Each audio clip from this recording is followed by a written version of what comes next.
Alors, bienvenue, merci d'être là ce matin. On est heureux de pouvoir vous accueillir dans ce lieu aujourd'hui. On veut passer un temps dans la présence de notre Dieu. Alléluia, et de pouvoir venir et simplement ouvrir nos cœurs devant qui il est. Je sais que beaucoup de gens de l'Église sont à l'extérieur. On est dans les vacances pleinement, présentement et tout ça. Alors, si jamais vous nous écoutez en direct, parce que je sais que durant les vacances, ça arrive que les gens nous écoutent en direct, on veut vous saluer, passer du bon temps de congé ou en vacances, ou encore si vous êtes à la maison. Ce matin, on veut vous souhaiter la bienvenue. Merci d'être là avec nous. Et on veut simplement se tenir dans la bonne présence de notre Dieu et de notre Seigneur ce matin. Amen. On veut venir le louer, on veut venir l'exalter, on veut venir entrer dans sa présence, faire une pause, prendre un moment de s'arrêter dans toutes nos activités de semaine, dans toutes nos responsabilités de semaine, peut-être même durant nos temps de congé si vous êtes en vacances, puis vous avez choisi d'être là ce matin, et de juste venir dans la présence de notre Dieu. Pendant le temps de louange et d'adoration, pendant le mois de juillet, on veut donner un congé à nos moniteurs, monitrices d'éducation chrétienne. Les enfants sont avec nous durant le temps de la louange et l'adoration vont descendre après la louange lorsque va venir le temps des annonces. Mais ce matin, sachez que le Seigneur veut parler à votre cœur aujourd'hui. Que le Seigneur veut adresser peut-être une petite chose, vous encourager, ou encore une situation qu'il désire révéler, veut éclairer quelque chose de particulier, une situation, un moment, une place dans votre cœur que Dieu, alléluia, veut simplement illuminer aujourd'hui et de permettre d'accomplir ce qu'il veut faire au milieu de nous. Et on veut permettre au Saint-Esprit de pouvoir le faire ce matin. Amen. On va prier. Est-ce qu'on peut se tenir debout aujourd'hui? Alléluia, on va prier pour la réunion de ce matin. Bienvenue dans ce lieu, bienvenue dans la présence de Dieu, chacun d'entre vous aujourd'hui. Si vous nous visitez ce matin, sachez qu'on est heureux de vous accueillir dans ce lieu aujourd'hui. Seigneur, merci de ce privilège qu'on a d'être ensemble. On veut prendre un moment pour te louer, t'exalter, te rendre l'honneur, la louange, la gloire qui te revient aujourd'hui. Bénis, Seigneur, l'expression de nos cœurs, de nos bouches, Seigneur, dans notre louange, alors qu'on veut s'unir avec l'équipe qui sont là, Seigneur, pour nous conduire dans la louange. Seigneur, on veut te rendre l'honneur parce que tu en es digne aujourd'hui. Parle-nous, visite-nous, Saint-Esprit, aujourd'hui. Tu connais, tu sais qui on est, que ce soit par le temps de louange, que ce soit par la parole. Merci pour les enfants qui sont dans ce lieu ce matin. Et Dieu bénit les gens, nos équipes qui sont aussi en congé, les gens dans l'Église, rafraîchis leur cœur. Que Seigneur, s'ils visitent une autre assemblée ce matin, que dans cette assemblée, leur cœur soit rafraîchi. Que leur cœur soit béni. Mais Dieu, nous savons que là où 2 ou 3 sont assemblés en ton nom, tu es au milieu d'eux. Amen, alléluia. Seigneur, tu es au milieu de nous ce matin. Et nous t'invitons, viens et prends la place du roi. Au nom de Jésus, nous prions. Amen et amen. Est-ce qu'on est prêt à louer Dieu ensemble? Alléluia. Vous savez, un matin comme ce matin, on a 2 personnes qui sont là avec nous. Mais vous savez, l'équipe de louange n'est pas moindre. Il y a juste moins de gens en avant, mais l'équipe de louange, c'est nous aujourd'hui.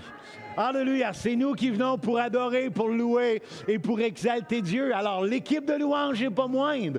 Il y a moins de personnes sur le stage, sur l'estrade, mais alléluia, l'équipe, c'est nous ensemble. Et on veut louer Dieu, on veut s'unir. Sachez que vous n'êtes pas tout seul, l'équipe, ce matin. Mais on est là pour louer Dieu de tout notre cœur avec vous. Alors, bonne réunion. Yeah. Amen. Oui, Seigneur, nul ne peut vivre sans toi, Seigneur. On veut le déclarer ce matin, Seigneur.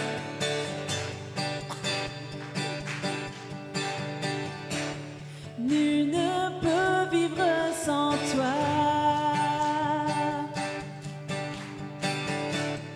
car toi seul nous suffit. Ta présence brise toutes les craintes. Il est ténèbres fuient. Plus près de toi, Père, nous avançons pour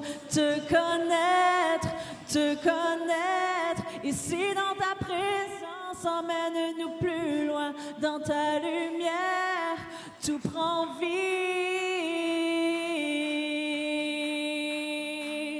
Alléluia, oui Seigneur, tout prend vie dans ta présence aujourd'hui, Seigneur. Nul ne se compare. Nul ne se compare à toi. Toi seul comble nos vies, Seigneur. Tu nous ouvres les portes de ton cœur.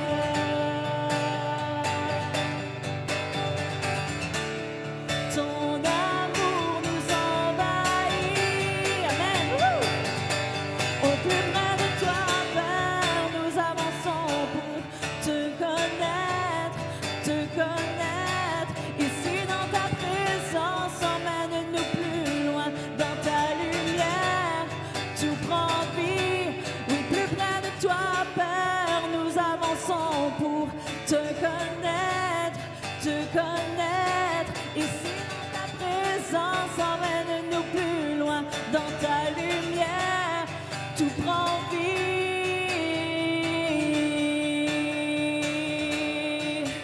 Oh, oui, Seigneur. Oui, tout prend vie dans ta présence. Vers toi. Vers toi, nous accourons et en toi, nous demeurons car seul ton amour peut nous combler. Vers toi, nous accourons et en toi, nous demeurons car seul ton amour peut nous combler. Vers toi tous ensemble ce matin. Vers toi, nous accourons et en toi, nous demeurons car seul ton amour peut nous combler. Vers toi, oh, oui, vers toi, nous accourons et en toi, nous demeurons car seul ton amour peut nous combler. Plus près de toi, au plus près de toi, Père, nous avançons pour te connaître, te connaître. Ici dans ta présence, emmène-nous plus loin dans ta lumière. Tout prend plus près, oui, plus près de toi, Père, nous avançons pour te connaître, te connaître. Ici dans ta présence, emmène-nous plus loin dans ta lumière. Tout prend vie.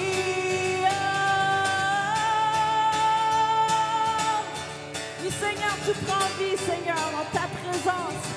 Oui, tout prend vie. Jésus, oh, dans ta présence. Oui, vers toi, Seigneur. Vers toi, nous accourons et en toi, nous demeurons car seul ton amour peut nous combler. Vers toi, oui, vers toi, nous accourons et en toi, nous demeurons car seul ton amour peut nous combler. Est-ce qu'on peut le répéter une dernière fois tous ensemble comme une prière aujourd'hui? Vers toi, nous accourons et en toi, nous demeurons car seul ton amour peut nous combler. Oh. Alléluia, Jésus. Oui, Seigneur, on demeure dans ton amour, Seigneur. C'est ce qu'on veut ce matin, Seigneur. Et à chaque jour, Seigneur, demeurer dans ton amour, Seigneur.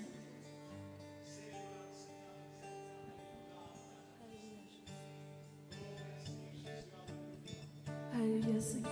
Oui, Seigneur, merci pour ton si grand amour, Seigneur. Merci parce qu'on peut plonger dans tes torrents d'amour aujourd'hui, Seigneur.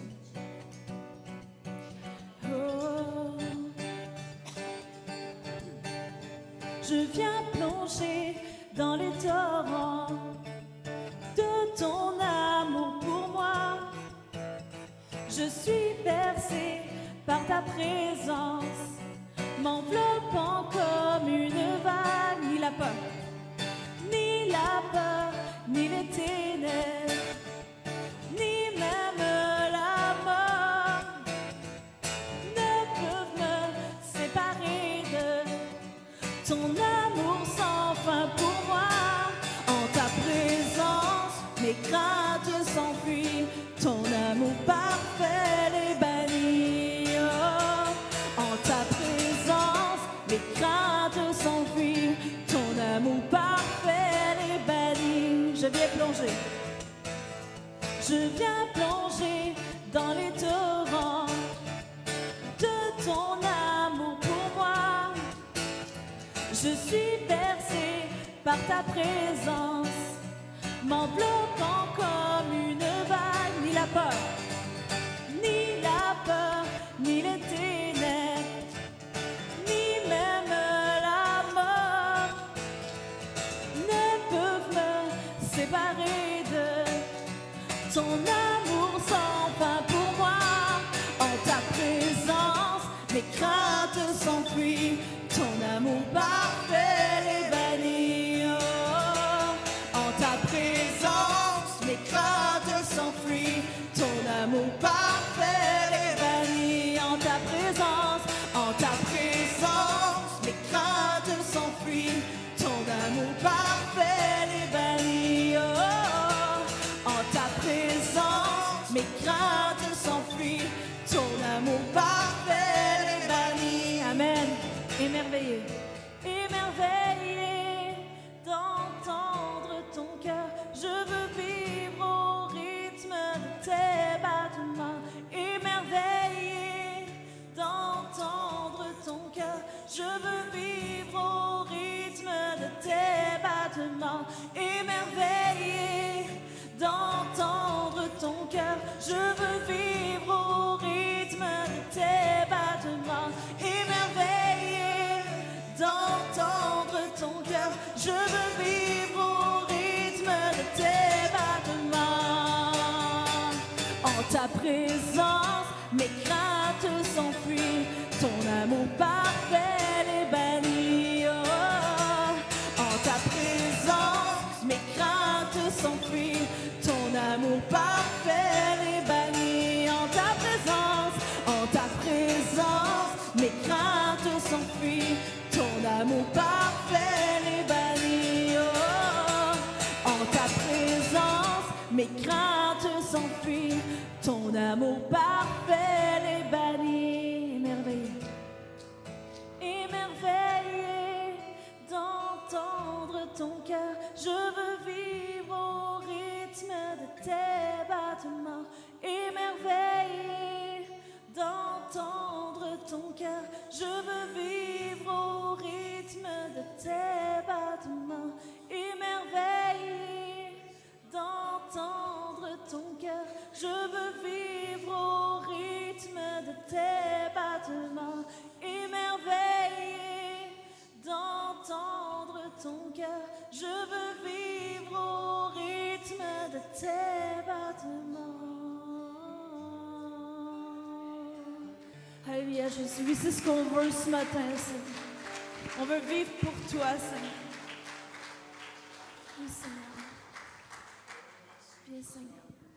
Oui, Seigneur, ce qu'on veut, c'est toi ce matin, Seigneur Jésus. C'est toi que nous voulons ce matin, Seigneur.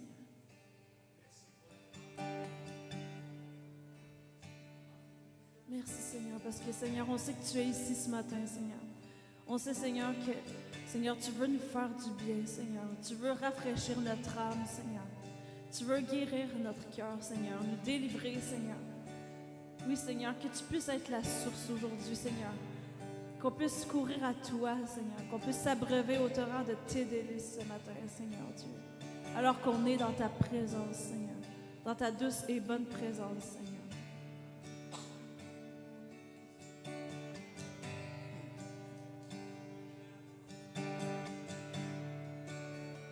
Digne de tous les chants que je chanterai, digne de la louange que j'élèverai, digne de chaque souffle que je te rendrai. Je vis pour toi.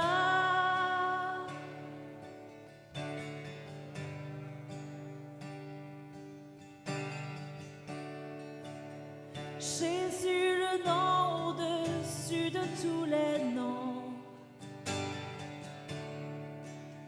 Jésus, tu es le seul m'offrant le pardon. Digne de chaque souffle que je te rendrai. Je vis pour toi. Je vis pour toi. Très simple.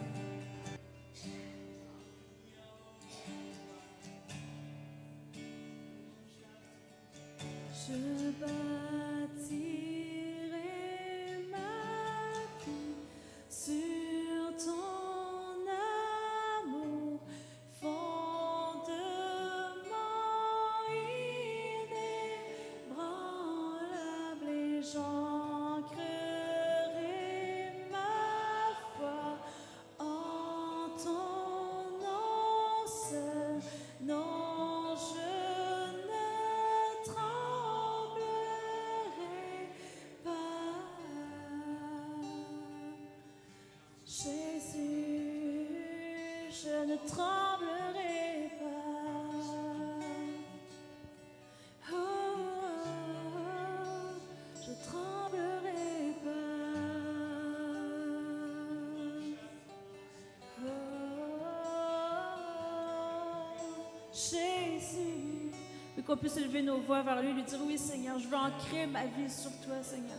Te donner tout ce que je suis, Seigneur, tout ce que j'ai pas osé te donner, Seigneur. Aujourd'hui, je veux m'abandonner, Seigneur, complètement, Seigneur.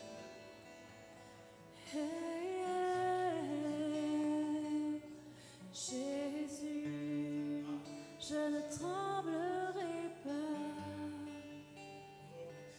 Tu es mon rocher, je ne tremblerai pas. Oh, Jésus, mon roi. Oh,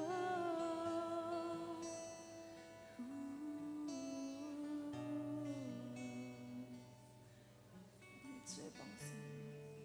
Tu es merveilleux, digne de toute louange ce matin, Seigneur Dieu. Merci d'être notre vie, Seigneur. Merci de nous donner la vie en toi, Seigneur. Oui, Jésus. Merci, Seigneur. Alléluia, Jésus.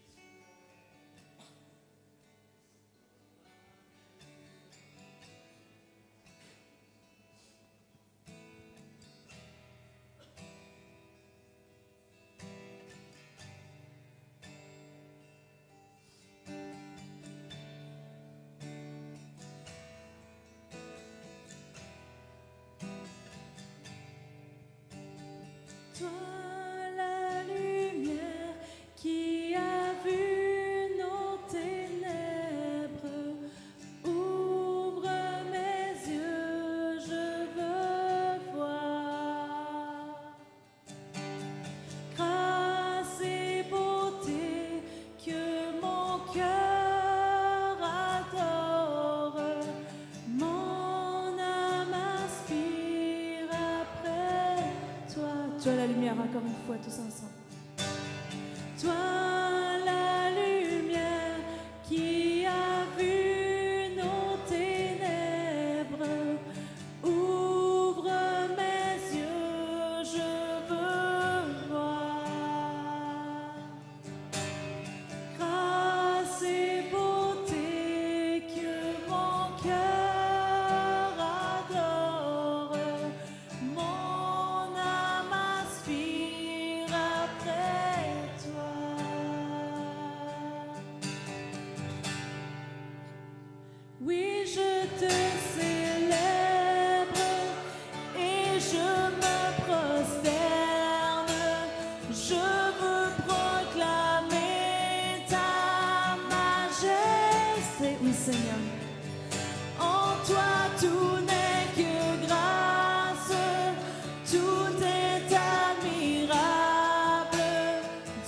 tu es si, oui, tu es si grand ce matin, Seigneur.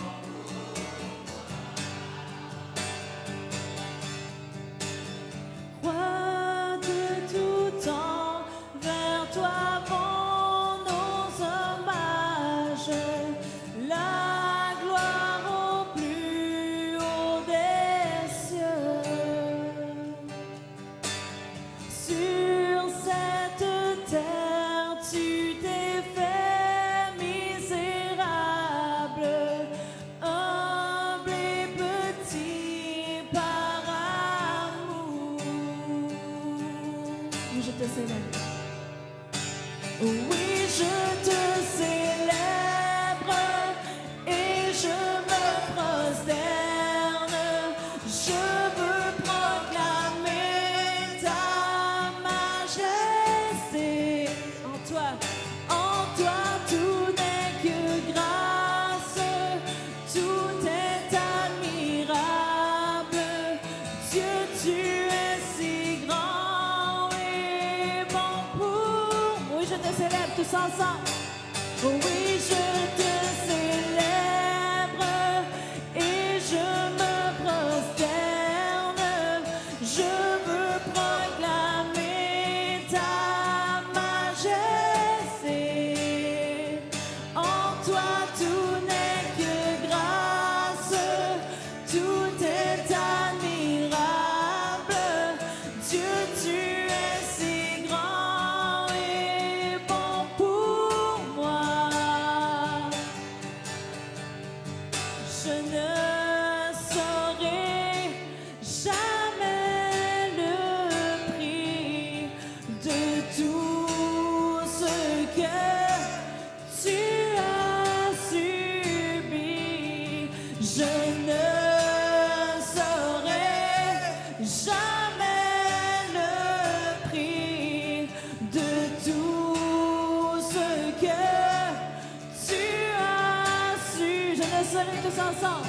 Je ne saurais jamais le prix de tout ce que tu as subi. Je ne saurais jamais le prix de tout ce que tu as subi. Oui, je te célèbre et je veux proclamer ta majesté. En toi tout n'est que grâce, tout est admirable. Dieu, tu es Si grand et bon pour moi. On va rechanter ce chant ce matin. On va chanter la première strophe ensemble qui dit, on peut la mettre, toi la lumière qui a vu nos ténèbres, ouvre mes yeux, je veux voir. Et des fois dans nos vies, il y a des situations qui arrivent qu'on n'a pas choisies, mais on se retrouve dans des circonstances, dans des choses particulières. Et on n'a pas choisi que ça arrive. Mais on peut choisir là où on va regarder, par exemple. On veut choisir vers qui on va tourner nos regards. Et ce matin, alors qu'on chantait ce chant, qu'on commençait avec ce chant, je crois qu'il y a des gens peut-être dans ce lieu qu'on ne regarde pas au bon endroit ce matin. Que nos yeux sont sur des circonstances, sur des choses qu'on a entendues, sur des choses qu'on a vues, des choses qui se sont passées à l'intérieur de nos vies, passées ou dans le présent dans lequel on est. Puis le Seigneur veut te dire ce matin, lève tes yeux vers les montagnes, regarde plus haut, vois et tourne tes yeux vers lui aujourd'hui. Et peut-être que des fois, c'est là où on est, qui a vu, le Seigneur est celui qui a vu les ténèbres, les choses qui sont là, qui est des circonstances, des situations. Le Seigneur veut te dire, lève tes regards vers lui aujourd'hui. Vois qui il est et célèbre qui il est. Et il est celui qui brille dans les circonstances de ta vie, dans les circonstances de ton cœur, de ce qui se passe. Il est celui, alléluia, qui brille. Et de tourner nos regards. On va rechanter ce chant ce matin et choisissons aujourd'hui, décidons de tourner nos regards sur Jésus aujourd'hui et dire, Seigneur, c'est toi que je veux voir, c'est toi que je veux célébrer et exalter aujourd'hui. Chantons-le ensemble, alléluia. Toi, la lumière, Seigneur, alléluia, oui. Toi la lumière, Jésus. Ouvre mes yeux, je veux voir. Seigneur, c'est toi qu'on veut regarder aujourd'hui. Seigneur, tournez nos yeux vers qui tu es aujourd'hui. On choisit, Seigneur. Nous choisissons, alléluia. Yes, alléluia.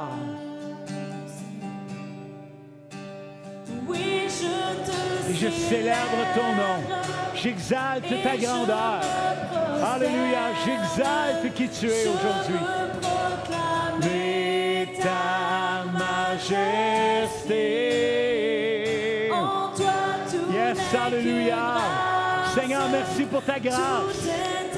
Dieu, tu es admirable, Jésus. Alléluia. Seigneur, et on te donne gloire et honneur et louange ce matin. Alléluia. Oui, je te célèbre. Et je me prosterne. Je veux proclamer.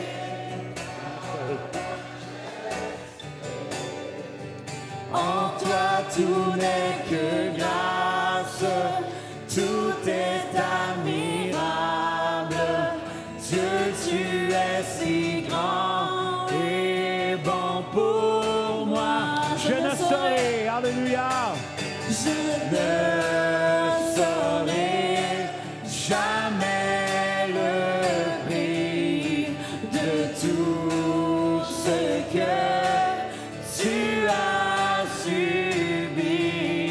Je ne saurais jamais le prix de tout ce que tu as subi.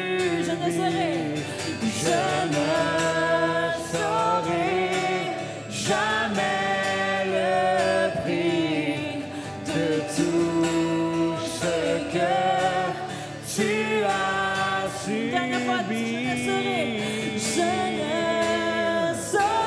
Seigneur, alléluia. Merci pour ton œuvre à la croix, pour ton sang versé. Alléluia.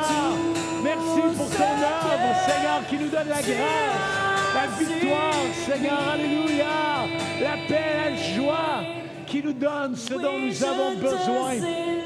Oh, merci Jésus. Et on célèbre ton nom, on célèbre ta grandeur, ta majesté. Alléluia, ta majesté. Alléluia. Oui, tout n'est que grâce.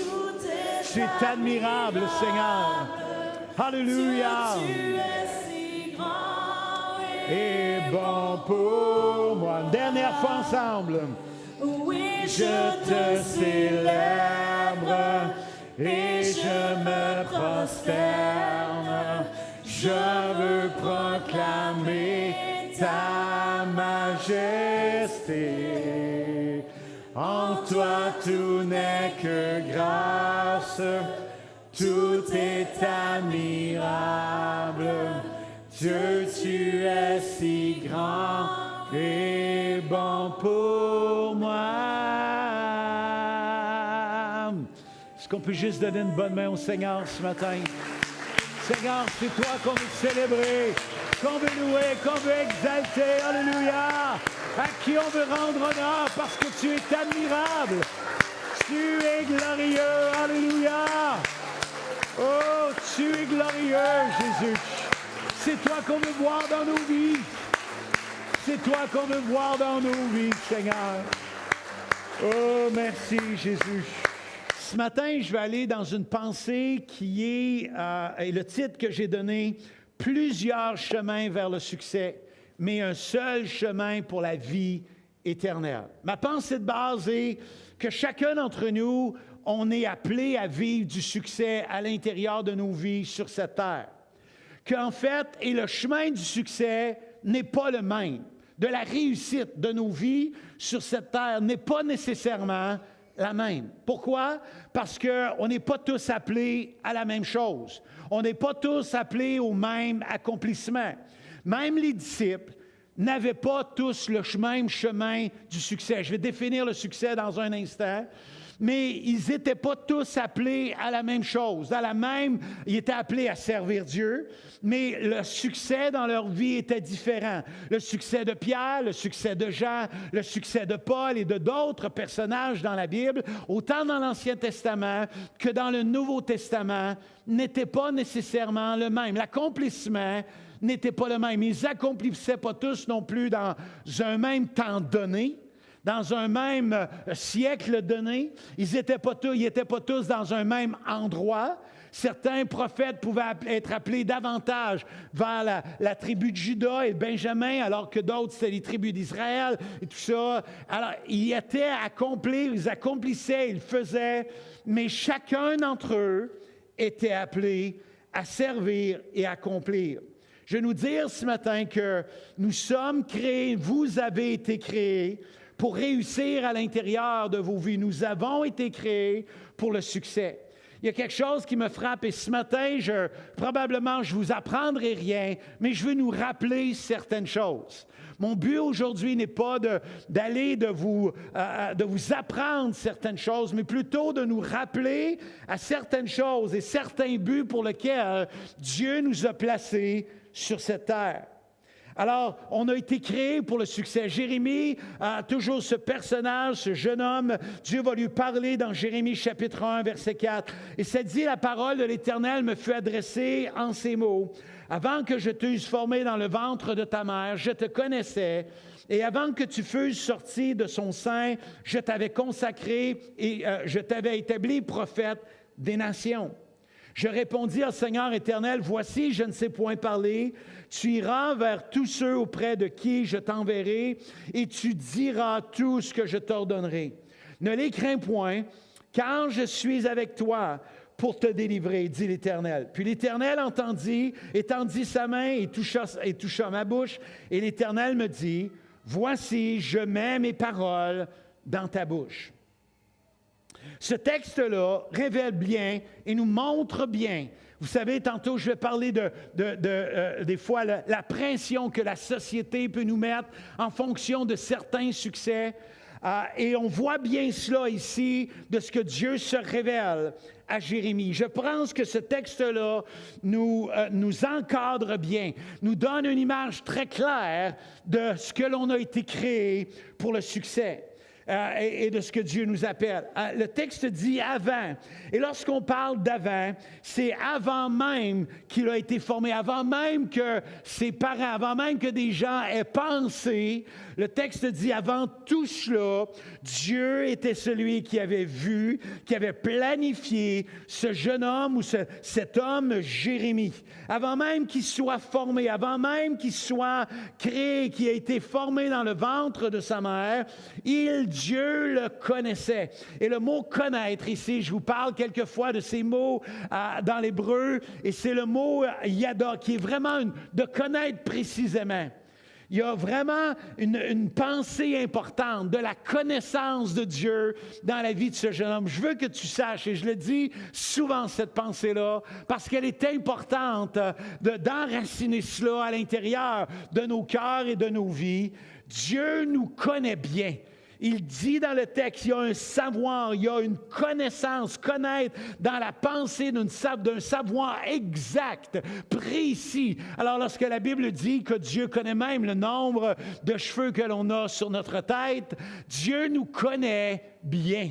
Et le texte dit, avant même que tu sois créé, avant même que tu sois dans le sein, je te connaissait depuis toute éternité. Ne doutez jamais que vous êtes sur cette terre par hasard. Ne laissez jamais l'ennemi vous amener à croire et à penser que vous êtes sur cette terre, qu'il n'y a rien à accomplir, qu'il n'y a pas de but pour votre vie, que Dieu ne désire pas un futur, un succès à l'intérieur de votre vie ou de notre vie. Mais croyez-le, parce que Dieu connaît. Vous avez été planifié de la part de Dieu. Vous avez été planifié. Ce n'est pas seulement dans l'acte d'un homme et d'une femme ou dans le désir d'un être humain ou des êtres humains, mais dans la volonté, dans le plan de Dieu, dans le désir de Dieu, vous avez été créés. Et à ce moment-là, alléluia, c'est dit, je t'ai consacré. Il y a quelque chose et le succès part de la consécration. On va en voir en juillet et en août, on va avoir des consécrations, des présentations d'enfants. Mais le texte dit ici que Dieu, c'est lui-même qui l'a consacré, cet enfant-là. Et l'idée de consacrer, c'est il y a quelque chose qui est amené, qui amène à la sanctification, qui amène à ce que Dieu veut faire et à accomplir dans la vie de cette personne. Il l'a établi, le texte dit, il l'a mis en place. Il a donné une place. Le mot « établir », c'est l'idée de quelqu'un qui donne une place à quelqu'un. J'aime beaucoup cette pensée. Jérémie n'a pas volé une place à quelqu'un. Il n'a pas volé la place d'un autre prophète. Il n'a pas pris la place de quelqu'un d'autre. Il a pris la place, il a acquis la place, il a permis à marcher dans ce que Dieu avait pour lui. Mais cette place, elle lui avait été donnée de la part de Dieu. Je veux que tu saches ce matin que Dieu a donné une place pour qui tu es. Que chacun d'entre nous, peu importe dans ce que nous faisons, et on va comprendre que le succès, c'est pas toujours ce que l'on pense ce matin. C'est pas toujours ce que les gens peuvent avoir imaginé. C'est pas toujours même ce que nous, on a pensé comme but, comme réalité. Et des fois, on a un regard et on a certaines choses et on doute de ce succès-là. Mais Dieu dit, je t'ai donné une place. Jérémie va dire, Seigneur, je ne peux pas la prendre, la place. Je n'ai même pas les capacités, je n'ai même pas les possibilités. Je suis trop jeune, je ne sais même pas comment parler, m'adresser à, je n'ai pas les capacités de. Puis Dieu dit, Jérémie, ce n'est pas ça qui est toute l'importance. Et le texte dit ceci, dans le texte, c'est dit à ce moment-là, voici, il va dire au verset 6, voici, je ne sais point parler.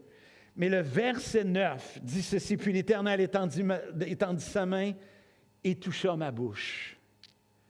Ça, c'est ce que Dieu a fait. C'est ce qui a rendu capable. Il est probablement vrai que Jérémie avait la difficulté à être capable de s'exprimer. Mais lorsque Dieu a appelé, Dieu est celui qui a équipé. Le Seigneur est celui qui a touché sa bouche. Et il dit, voici, je mets mes paroles dans ta bouche, Jérémie. Je suis celui, alléluia, dans la place que je t'ai préparée. Je te donne la possibilité. J'ai créé en toi, j'ai mis les dons. Peut-être que tu n'as pas développé encore. Peut-être que tu n'as pas vu encore. Peut-être que tu n'as pas saisi encore. Mais je veux que tu saches, Jérémie, que j'ai mis en toi, que tu as les possibilités. Et des fois, on s'arrête à ce que, en tant qu'être humain, on a, et on ne s'arrête pas assez sur ce que Dieu nous a donné, lui. Je vais juste ouvrir une parenthèse ce matin. Je vais vous dire que je comprends cela, là. Des fois, on a l'impression que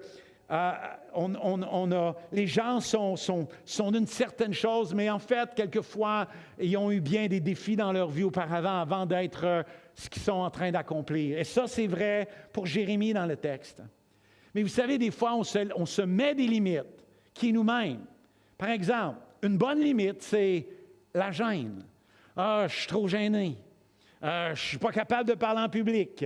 Je ne témoignerai pas parce que je suis trop gêné, parce que je n'ai pas la parole assez facile, parce que... » Et là, on se met toutes sortes de limites en tant qu'être humain, alors que quelquefois, et on fait ce que Jérémie a fait, ce que des personnes comme Isaïe dans la parole, ou encore d'autres personnes, de personnages dans la Bible, Gédéon ou d'autres personnes qui se sont mis des limites. Et on comprend tout ça.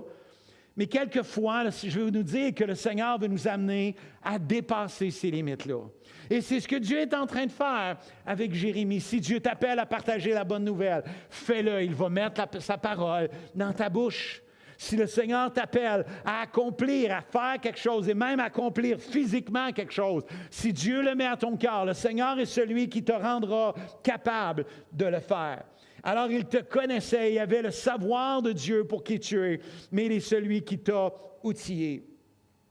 Laisse pas ce qui est dans l'être humain, dans la personne humaine, t'arrêter quelquefois. Permets au Seigneur, si Dieu veut t'amener, permets-lui de prendre la place. Tu n'es pas en train de voler une place. Tu n'es pas en train de prendre la place de quelqu'un d'autre. Tu es en train de prendre la place que Dieu a pour toi. Peu importe l'âge que tu as. Jérémie était un jeune garçon, mais c'était aussi vrai pour Abraham, alors que lui était un peu plus aîné dans certaines circonstances de sa vie. Je connais un homme qui a influencé ma vie, Pasteur Chouinard, qui a commencé à servir Dieu dans un âge avancé. Et de là, de son service, il servait comme un moniteur d'éducation chrétienne. Et quelle bénédiction! C'est pas réductif, au contraire. La génération future en sont touchées. Mais cet homme-là servait dans l'éducation chrétienne. Et un jour, le Seigneur a mis à son cœur de partir de Montréal, de se rendre à 2h30 au nord dans les Laurentides, c'est-à-dire Mont-Laurier, et d'aller juste faire des cellules qui étaient là. Il était, et avec l'accord de son pasteur, les gens qui étaient là, il a accompli le fait. Et de là, dans les Laurentides, 4 églises, en quelques années, se sont débutées à travers le ministère de ce frère. Simplement accomplir ce que Dieu nous appelle. Nous avons besoin en même temps de réaliser que Dieu est celui qui nous a créés, alléluia, dans un sens d'un succès ensemble. Il y a pour notre vie personnelle, mais aussi dans le succès de plusieurs ensemble. Je veux parler du succès de couple, je veux parler du succès de famille, je veux parler du succès d'Église. Comment c'est important et comment ça a un impact. Il dit ceci, car je connais les projets que j'ai formés sur vous, dit l'Éternel, dans Jérémie 29, 11. Il parle sur vous, le peuple de Dieu, le peuple d'Israël. Projet de paix et non de malheur, afin de vous donner un avenir et de l'espérance. Je vais vous dire ceci, Dieu n'a pas créé l'Église pour qu'elle se divise. Qu'elle se multiplie, oui, mais pas se divise. Je crois que Dieu a créé les couples, alléluia, l'unité dans les couples, non pas pour qu'elles se divisent, mais qu'elles se multiplient. Dieu va dire à Adam et Ève d'aller se multiplier, pas aller se diviser. Bien sûr, les circonstances de la vie, on comprend tout ça, mais je veux juste qu'on réalise que Dieu a un plan, que Dieu a un but, et qu'à travers ce que Dieu nous a créé, a mis les choses en place afin que l'on puisse vivre le succès en tant qu'Église, en fait, qu'elle se multiplie, qu'elle débute peut-être une Église dans un endroit où il n'y en a pas d'Église, mais non pas de marcher dans la division. Il dit, je connais. Encore là, c'est le mot savoir, la connaissance profonde. Et non, ce savoir-là se transforme en accomplissement. Les projets qu'il a formés, des projets de paix et non de malheur.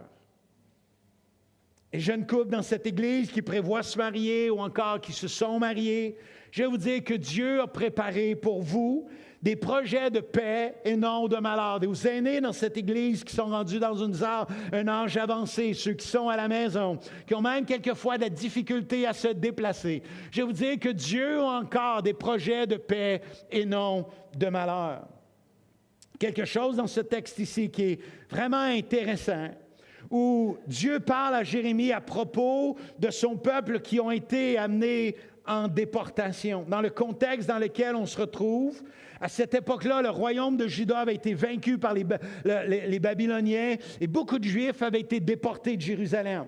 Et le peuple était découragé à ce moment-là. Il y avait des faux prophètes qui disaient de belles affaires, qui parlaient de beaux succès, c'est-à-dire qu'ils disaient que dans peu de temps, ils vont revenir à Jérusalem, les choses vont se passer, et Dieu va dire à ce moment-là, non, non, c'est pas ce qui va arriver. Vous ne serez pas, on ne vous amènera pas rapidement de la déportation, il va y avoir 70 ans et tout ça, et là, je vais pas aller dans tout le contexte de tout ça, mais ils sont découragés, et Dieu va parler au prophète Jérémie, à ces exilés-là, et il va leur dire de se construire des maisons. Ils vont dire, et Dieu va leur dire de planter des jardins. Dieu va leur dire de se marier, de fonder des familles, de rechercher la paix de la ville. Vous pourrez lire le livre de Jérémie, ça prend place. Et de planter des jardins, de rechercher la paix de la ville et de ne pas écouter ces faux prophètes-là, qu'ils vont être dans l'exil pendant 70 ans. Et cette promesse-là, elle est faite dans l'aspect que Dieu a aussi un avenir dans ce moment qui peut sembler difficile. Bien sûr, le peuple avait été déporté à cause qu'il s'était éloigné de Dieu, puis Dieu est en train de vouloir les ramener à lui. À travers tout ça, on doit réaliser que notre cœur doit être tourné vers Dieu. Ce qu'est le succès. Et Dieu voulait parler dans nos vies, je vais parler un moment, qu'est-ce que le succès? En fait, j'aimerais nous dire que le succès n'est pas ce qui paraît être le succès. OK? Souvent, on pense que le succès, c'est ce qui paraît être le succès. Mais la réalité, ce n'est pas.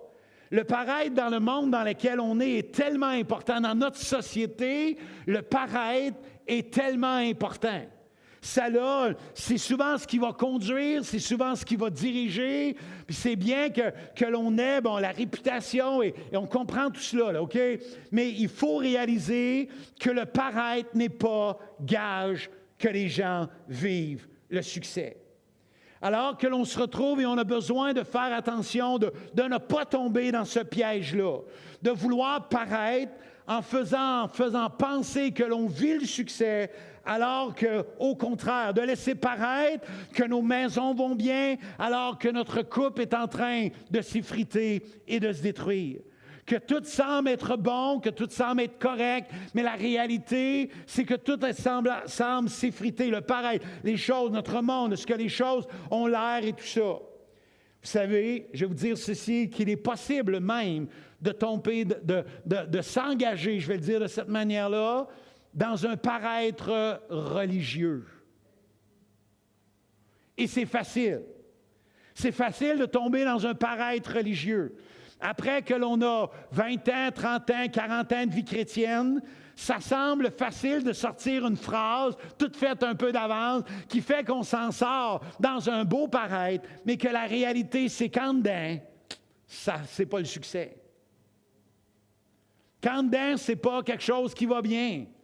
En fait, on est spirituellement mort ou en train de mourir, je vais dire plus de cette manière-là, en train de mourir intérieurement, mais on laisse paraître comme si on était vivant et dans les situations. Mais la réalité, c'est que la mort, on est en train de perdre cette vie-là que Dieu avait mis dans nos cœurs. Et on a besoin de faire attention à cela. Et vous savez ce qui me fait dire cette vérité-là?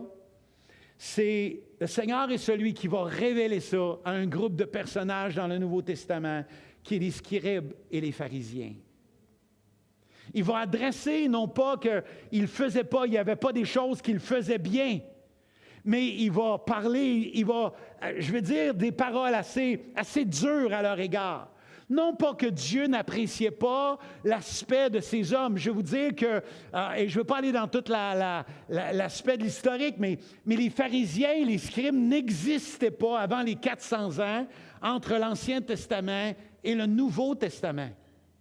Et les scribes et les pharisiens ont commencé dans le 400 ans parce que le peuple avait été déporté et le peuple se sont dit, on a besoin de mettre des gens en place qui vont nous gouverner, des gens en place qui vont être capables de gérer, qui vont être capables de trancher et de préserver nos rites qui devaient être faits selon les principes de la parole et ont mis en place les pharisiens.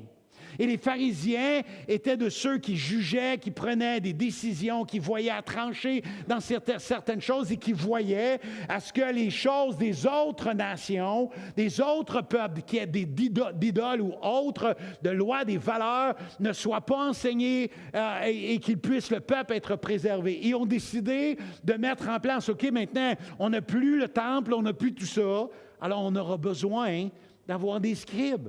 Des gens qui vont nous enseigner la parole, qui vont enseigner à nos enfants, qui vont instruire, qui vont garder le peuple dans les valeurs bibliques alors qu'ils vivaient dans un monde où la seule chose qu'ils voyaient, c'était ce que les autres dieux de ces peuples-là étaient enseignés à leur égard.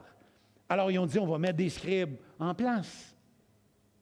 Et il y a beaucoup plus que ça, mais juste nous amener la pensée de cela.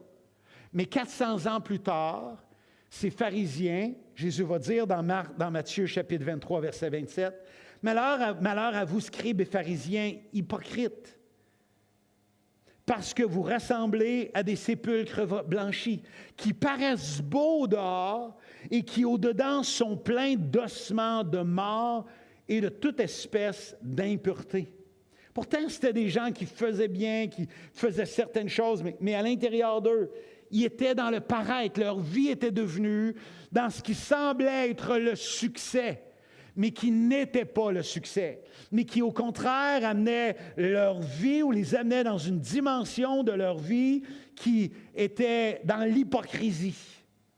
Il dit, vous de même, au dehors, vous paraissez juste aux hommes, mais au-dedans, vous êtes plein d'hypocrisie et d'iniquité. Jésus est en train d'utiliser une image de sépulcre blanchi pour montrer le contraste de ce qui peut sembler être un succès à l'extérieur et d'une apparence qui peut sembler à l'extérieur, mais qui pourtant, à l'intérieur, les choses n'étaient pas dans le succès. L'extérieur pouvait être laissé dans le succès paraître, mais l'intérieur n'était pas dans le succès.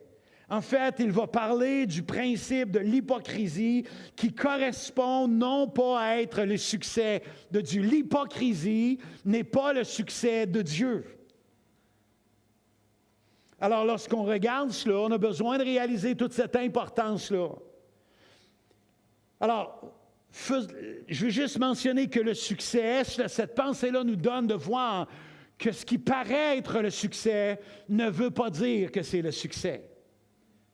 Le succès, d'abord et avant tout, part de l'intérieur, de notre vie, notre relation et notre communion avec le Seigneur. Je vais vous dire aussi que le succès, ce n'est pas ce que la pression sociale laisse voir comme succès.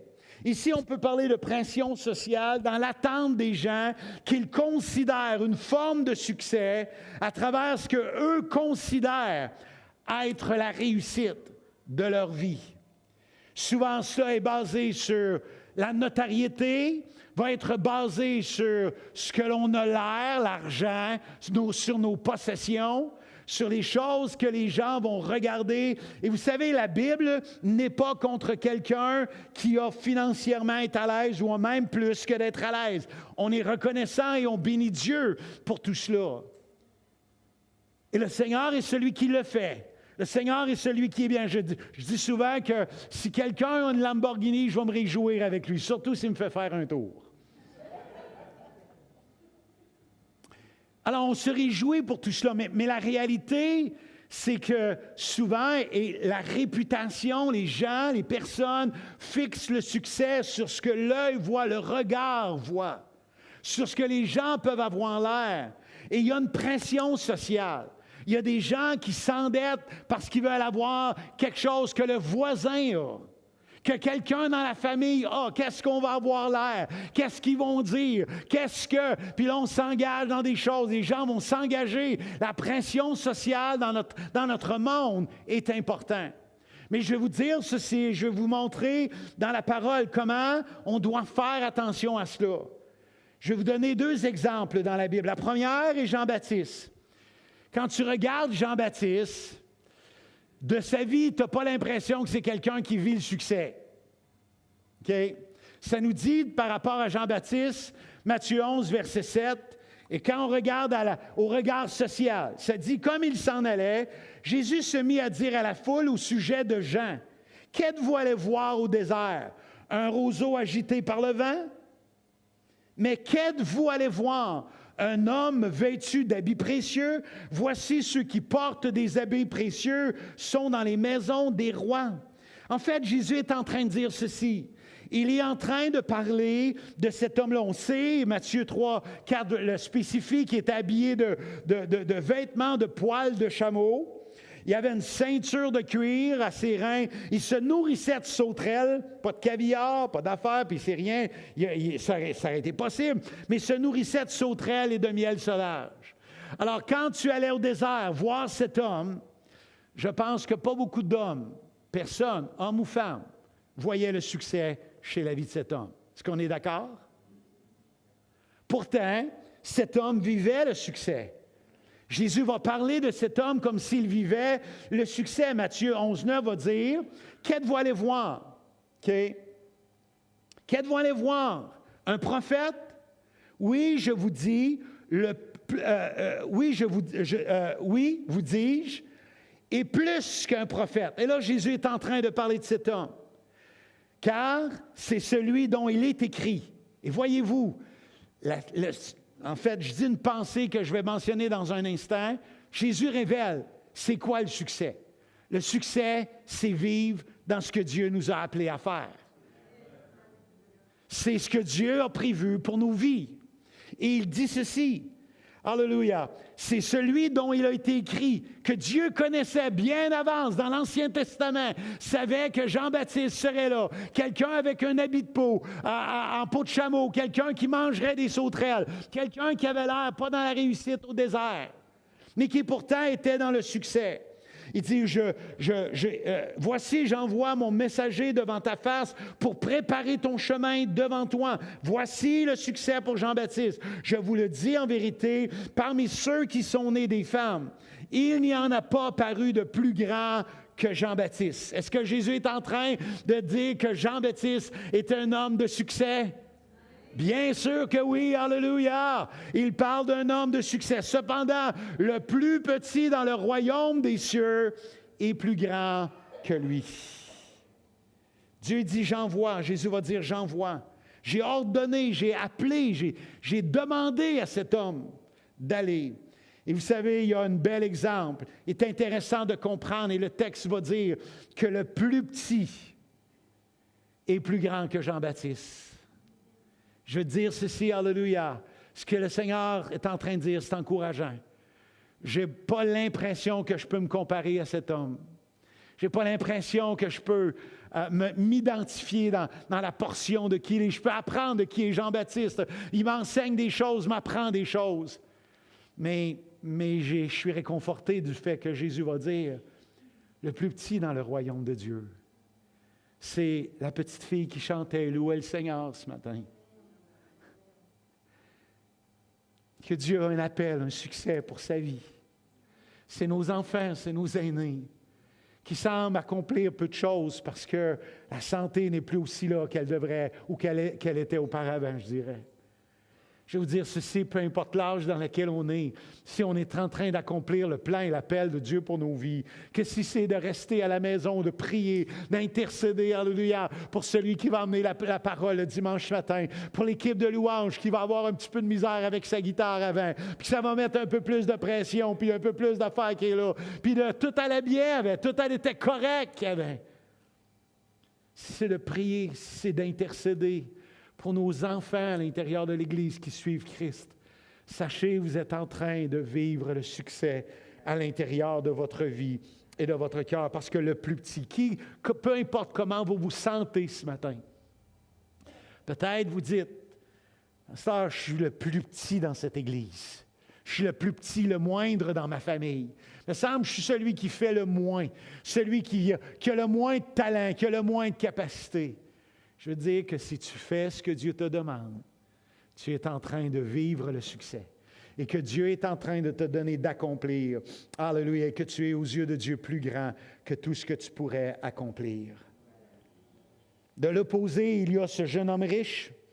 Dans la parole, il y a ce jeune homme riche qui est venu à Jésus-Christ. Il semblait tout avoir. Le texte nous révèle, on ne le lira pas tout ce matin, mais je veux juste dire certaines grandes lignes. Cet homme-là est venu vers Jésus, interrogeait Christ et va dire qu'il était le bon maître. Cet homme, la Bible dit qu'il avait de grands biens. Alléluia, de grands biens. Jésus va l'appeler à le servir. Cet homme, si tu le regarderais, à ce moment-là, tu peux dire que cet homme-là était un homme de réussite. Le succès, tout semble être correct, tout semble être bien. Et c'était vrai, c'était correct. Mais Jésus l'appelle à quelque chose. Jésus l'appelle à accomplir. Jésus l'appelle, et comprenez-moi bien, je le dis encore, je l'ai dit auparavant, mais c'est tellement pour moi important. Le problème, la situation n'est pas la possession, mais c'est la place que l'on prend dans nos vies pour amener à penser que c'est le succès. Accomplissement. Dieu est celui, j'ai lu l'histoire, j'ouvre une parenthèse rapidement. J'ai lu l'histoire à un moment donné de quelqu'un qui avait une entreprise qui était très prolifique. Et les gens dans l'Église dans laquelle il était ont commencé à voir, puis ont dit, il y a beaucoup de talent, beaucoup de capacités, et les gens des autorités en place, de mouvements et tout ça, ont dit, on voudrait que tu puisses prendre une Église, devenir le pasteur d'une Église. Et cet homme-là a fait les choses, il est devenu le pasteur d'une Église, et l'Église fonctionnait bien. Et à un moment donné, Dieu a dressé à son cœur, puis lui a dit ceci, « Tu n'es pas à la place que je veux que tu sois. Ce n'est pas là pour lequel je t'ai créé. Je t'ai créé pour que tu sois un homme, un entrepreneur prolifique. Et à travers le succès que tu vas avoir dans tes entreprises, tu vas bénir beaucoup plus large et beaucoup plus grand que ce que tu es en train de faire maintenant. Je vais t'appeler à la générosité. Je vais t'appeler à faire du bien. Je vais t'appeler à soutenir des ouvriers et des ouvrières, à donner directement, à soutenir des églises. Mais là où tu es, bien que tout semble réussir, bien que tu sembles être dans un bel endroit, que les choses semblent être fonctionnées, ce n'est pas l'endroit à lequel je veux que tu sois. Et Dieu, on a besoin de réaliser, ce jeune homme riche-là, il y avait quelque chose, les gens pouvaient voir, mais pourtant à l'intérieur de lui-même. Et la Bible dit qu'il est reparti tout triste, car il avait de grands biens. Lorsqu'on réalise cela, c'est une portion, on doit réaliser de qu'est-ce qui est, c'est pas ce que les gens, c'est pas le paraître. Je dis ceci, des fois, il y a de la pression dans notre société, même en tant que croyants, pour la réussite de ce monde. Et faisons attention à cela. Réalisons l'importance de veiller sur cela. La réussite de ce monde n'est pas nécessairement la réussite de Dieu. Et souvent, elle est enflée par l'orgueil. Proverbe 16, 18, l'orgueil précède la ruine et l'arrogance précède la chute. Faisons attention, préservons nos cœurs d'orgueil. Ce que tu as, bénis Dieu pour ce que Dieu t'a donné, les talents que le Seigneur t'a donnés, les biens que Dieu t'a donnés. Alléluia, ce que le Seigneur est celui qui nous a donné le privilège, ce qu'il a mis entre nos mains, ce qu'il nous a prêté. Bénis Dieu pour tes enfants, bénis Dieu pour ce que le Seigneur leur a donné à l'intérieur de leur vie. Mais sache une chose, que tout cela te vient d'abord et avant tout de Dieu. N'oublie pas qui est celui qui l'a placé entre tes mains. Je prêchais dans quelques temps, peut-être la semaine prochaine, il y a certaines pensées sur être des administrateurs du royaume de Dieu sur cette terre. Il y a une pensée depuis un certain nombre de temps qui mijote en moi de ce que Dieu nous demande d'être de bons administrateurs et que notre façon d'administrer doit être celle d'un royaume, du royaume de Dieu qui se manifeste, comme le tabernacle que Moïse a vu dans le ciel, qu'il a établi sur la terre. Je pense que les principes du royaume, en tant qu'administrateur, Dieu nous appelle à les mettre en place sur cette terre. Je vais vous dire, je vais parler de finances, mais je ne parlerai pas seulement de finances. Il y a bien plus large que tout cela à laquelle Dieu nous appelle. Mais faire attention à l'orgueil, du privilège que Dieu nous donne, le reconnaître comme une bénédiction. Ne nous comparons pas dans un sens d'orgueil, mais apprenons plutôt les uns des autres. Réjouissons-nous du succès des uns et des autres à laquelle Dieu nous appelle. Le vrai succès, c'est de marcher dans le plan que Dieu a pour nos vies. Que ce soit pour notre famille, que ce soit pour nos couples, de réaliser, de comprendre la destinée que Dieu a pour nous et d'y marcher pleinement, de ce que Dieu nous appelle à faire, la place qu'il veut nous donner à l'intérieur de nos vies et de nos cœurs. Peut-être serez-vous habillés de peau de chameau et mangerez-vous des sauterelles et du miel dans ce que Dieu vous appelle. Et vous serez en plein dans le succès de ce que Dieu aura pour vous. Peut-être vous serez appelés à être un Abraham, à être prolifique, à bénir et à faire du bien. Là, je sais ce que vous dites dans vos têtes. Seigneur, j'espère que je serai un Abraham, pas un Jean-Baptiste.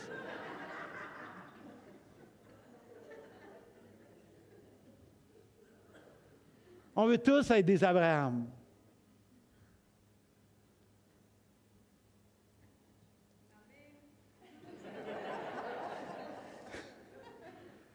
Alors, vous voyez, moi j'ai dit ça parce que je ne voulais pas me sentir tout seul dans cette pensée-là. Je me suis dit, Seigneur, je ne veux pas être seul, fait qu'on va... Mais l'important, ce n'est pas ce qui paraît. C'est d'être dans ce que Dieu nous a donné.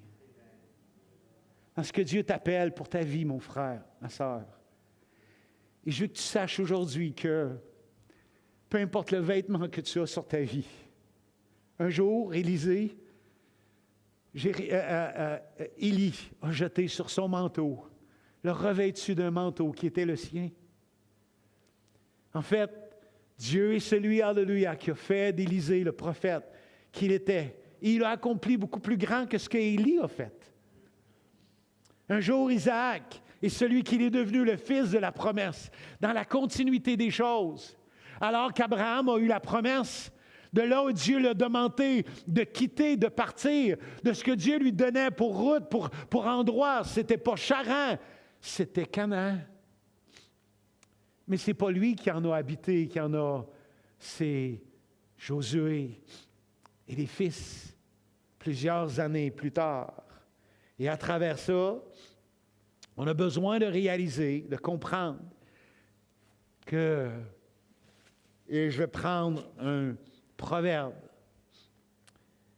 que ce n'est pas l'habit qui fait le moine, que ce n'est pas l'habit qui fait le succès, mais c'est là où Dieu t'a placé. Peut-être que dans ta maison, dans ton couple, c'est peut-être pas facile, mais si tu es là où Dieu t'a placé, je veux que tu saches que Dieu t'appelle à ce succès. Je veux que tu saches aujourd'hui que Dieu, là où Dieu t'appelle, que Dieu te demande, ne désire pas être quelqu'un d'autre, parce que le vrai succès, c'est être ce que Dieu nous appelle à être. Je vais terminer bientôt. Et vivre dans le succès, nous avons besoin de certaines choses. Et je pense que je vais m'arrêter là ce matin, je vais le conduire, je vais le partager la semaine prochaine, je vais continuer à la place. Je vais vous partager la semaine prochaine de comment vivre. Comment pouvons-nous nous engager sur ce chemin du succès?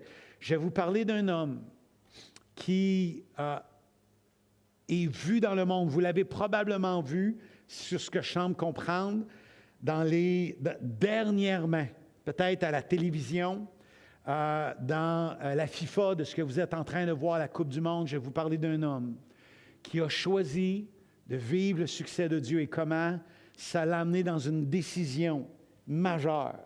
Dans un instant, là, une tranchée au couteau, qu'il a eu besoin de choisir entre le vrai succès et le succès que le monde pouvait laisser voir.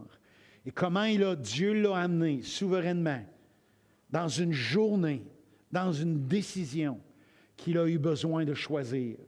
Je vais vous parler de cet homme-là la semaine prochaine. Je peux vous dire son nom déjà, peut-être certains vont aller voir sur Internet. Kenji Gorey. OK? Kenji Gorey. Alors, la semaine prochaine, je vais vous parler aussi de lui. Je termine en disant ceci. Peut-être qu'on peut juste inviter les musiciens.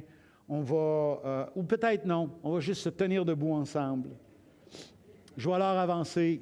On est en période d'été. Je ne veux pas éterniser ce matin. Je veux juste vous dire ceci aujourd'hui en terminant. Dieu est celui qui nous appelle au succès.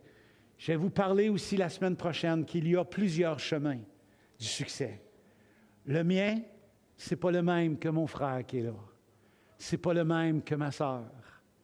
Il y a plusieurs routes vers le succès que Dieu nous appelle, nous. Sur nos routes, on a tous le même principe, même valeur, mais pas tous le même chemin.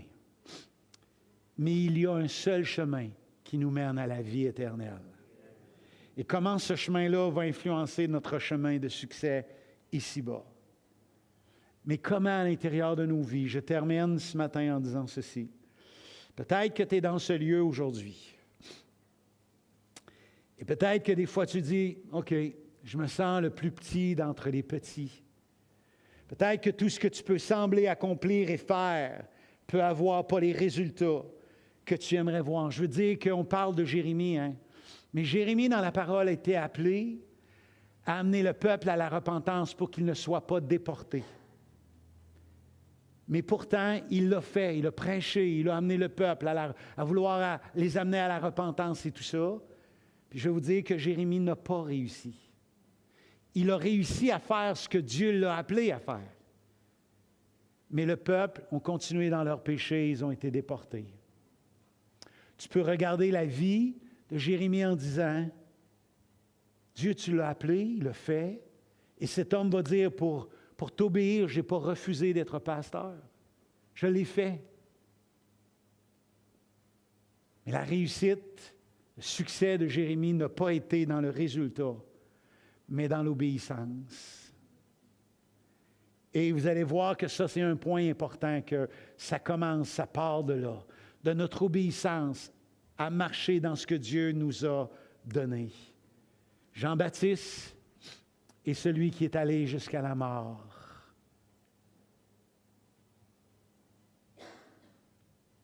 Et il a vécu le succès de ce que Dieu avait pour lui. Il n'y a pas d'homme plus grand, il n'y a pas de prophète plus grand, Jésus va dire. Mais le plus petit, qui que tu es ce matin, sache que Dieu t'appelle à vivre dans ce succès, dans ce que Dieu a pour toi. Et de se plaire. La Bible va dire dans Proverbe, « Mon fils, donne-moi ton cœur et que tes yeux se plaisent dans mes voies. » Est-ce qu'on peut pencher nos têtes ensemble? Faire un appel rapide à main levée. Peut-être que tu es dans ce lieu ce matin. Ce que j'ai parlé s'adresse à toi.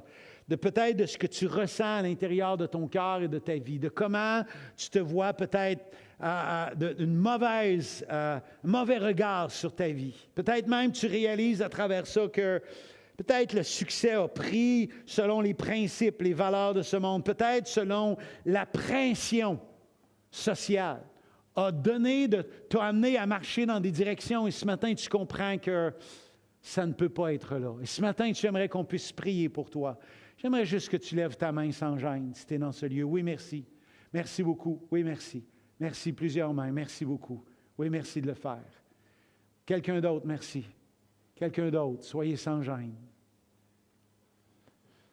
Alors, Seigneur, aujourd'hui, je vais te prier pour ces frères, ces sœurs qui ont levé la main. Tu les connais, tu sais, Seigneur, qui ils sont. Je te prie aujourd'hui de continuer de te révéler à leur cœur. Dans la suite, les prochains jours dans lesquels ils sont et s'engagent. Seigneur, que tu puisses être avec eux, leur donner de vivre cette communion, cette relation, Seigneur, avec toi. Je n'ai pas de doute qu'ils ont une vie personnelle avec toi. Mais Seigneur, que leur regard soit tourné vers celui qui donne le vrai succès qui est toi. Seigneur, à laquelle tu les appelles, toi pour leur vie. Ce que tu désires, toi pour leur vie, Seigneur. Merci de faire ton œuvre en eux. Merci de te révéler à eux ce matin, à chacun d'entre nous. Seigneur, donne-nous de tourner les regards, de voir ce qui est le vrai succès. Seigneur, qu'à travers tout ce que tu nous appelles à faire, qui n'est pas toujours évident, qui n'est pas toujours facile, Seigneur, tu nous donnes de conquérir, de saisir tout ce que tu as pour nous.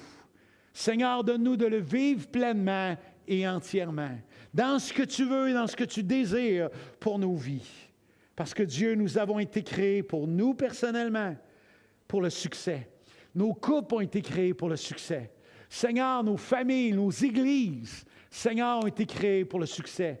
Bien sûr, il y aura des temps d'épreuve. Bien sûr, il y aura des temps difficiles. Bien sûr, il y aura des temps où, à la lumière de ce que le monde pense être le succès, ça ne sera pas de cette manière-là. Mais Dieu, nous croirons que comme Jean-Baptiste, que comme Abraham, que comme Seigneur Esther, Ruth dans la parole, alléluia, comme d'autres hommes et femmes, Seigneur, dans l'Ancien et le Nouveau Testament, ils ont accompli ce que la place que tu leur as donnée. Seigneur, donne-nous d'aller avec force. Tu vas dire à Josué, va, à Gédéon plutôt, va avec la force que tu as. Accomplir le succès à lequel tu l'appelais. Seigneur, que l'on puisse quitter ce lieu ce matin. Je veux te prier pour ceux qui se sentent ou qui se voient comme le moindre des moindres. Seigneur, ceux qui pensent qu'ils n'ont rien à amener, donne-nous de comprendre que tu es le Dieu, alléluia, que peu importe notre âge, peu importe nos circonstances, peu importe nos vies, Seigneur, nos vies ont encore de la valeur. Et peut-être qu'à tes yeux, le regard que tu as sur ces gens aujourd'hui, sur les petits qui sont encore plus grands que Jean-Baptiste, à cause de leur fidélité, à cause de leur engagement, à cause, Seigneur, de leur passion pour qui tu es. et à faire ce que tu les appelles à faire. Seigneur, merci de nous garder sur le chemin du retour, la semaine, la protection, ceux qui sont en congé, en vacances. Sois avec nous, Seigneur. Donne des temps de rafraîchissement, des temps de repos, des temps de bénédiction. Seigneur, en famille, personnel, Dieu, dans nos relations avec les gens, peut-être dans la visite d'une autre église. Et que Dieu, à travers tout cela, ton nom soit béni. Mais Dieu, donne-nous de marcher dans ce que tu as pour nous. Au nom de Jésus, je le prie. Amen et amen. Merci d'avoir été là ce matin. Merci. Que Dieu vous bénisse. Saluons-nous les uns les autres. Soyez bénis. Bonne semaine. Et la semaine prochaine, on va continuer série 2.